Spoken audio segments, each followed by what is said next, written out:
সাতক্ষীরায় লিডার্সের আয়োজনে মানুষের জন্য ফাউন্ডেশন ও সুইডেন এম্বাসির সহযোগিতায় জলবায়ু পরিবর্তন ও নারীর সহিংসতা প্রতিরোধে বার্ষিক সংলাপ অনুষ্ঠিত হয়েছে। জেলা প্রশাসকের সম্মেলন কক্ষে অনুষ্ঠিত সংলাপে সরকারি কর্মকর্তা, নারী প্রতিনিধি, যুব সংগঠক ও এনজিও প্রতিনিধিরা অংশগ্রহণ করেন। হাফিজুর রহমান সুমনের তথ্যচিত্রে দেখুন বিস্তারিত। কমিউনিটি ভিত্তিক জাতীয় সহনশীলতা ও নারী ক্ষমতায়ন কর্মসূচি এর আওতায় জলবায়ু পরিবর্তনের প্রভাব ও নারীর সহিংসতা প্রতিরোধে কমিউনিটি ভিত্তিক জাতীয় সহনশীলতা ও নারী ক্ষমতায়ন কর্মসূচির আওতায় জলবায়ু পরিবর্তনের প্রভাব ও নারীর সহিংসতা প্রতিরোধে করণীয় শীর্ষক বার্ষিক সংলাপের সভাপতিত্ব করেন বীর মুক্তিযোদ্ধা মাস্টার নজরুল ইসলাম। প্রধান অতিথি ছিলেন জেলা প্রশাসক ও জেলা ম্যাজিস্ট্রেট মুস্তাক আহমেদ।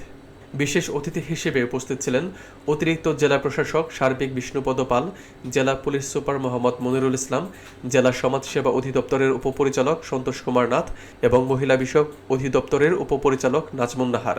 অনুষ্ঠানে লিডার্সের প্রজেক্ট অফিসার, ফিল্ড ফ্যাসিলিটেটর সহ অন্যান্য কর্মকর্তা ও চেয়ারম্যান গাবুরা ইউনিয়ন পরিষদ জিএম মাকসুদুল আলম অংশগ্রহণ করেন। প্রেজেন্টেশন উপস্থাপন করেন CREA প্রজেক্ট লিডার্সের সুব্রত অধিকারী। অংশগ্রহণকারীরা মাঠ পর্যায়ের অভিজ্ঞতা তুলে ধরেন এবং পরিবেশ ও নারী অধিকার বিষয়ে আলোচনা করেন।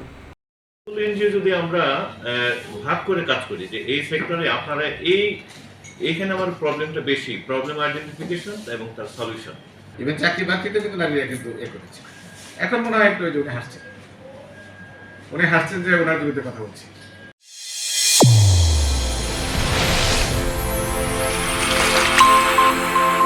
চ্যানেল A1 হৃদয়ের স্পন্দন।